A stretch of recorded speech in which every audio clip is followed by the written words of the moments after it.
everyone, here's my tip for a cross Firebird leap. So what you're gonna do is chasse to the corner on your right foot. Chasse, step on your left foot, turning your body in the opposite direction. Face the front with your body as you're twisting. Your right leg shoots out to the front, your left leg bends to the back, and I open my arms up in an L.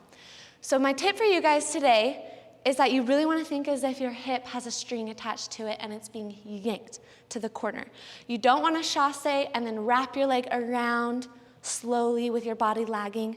You really want to think about immediately whipping that leg over to the left side and popping it up.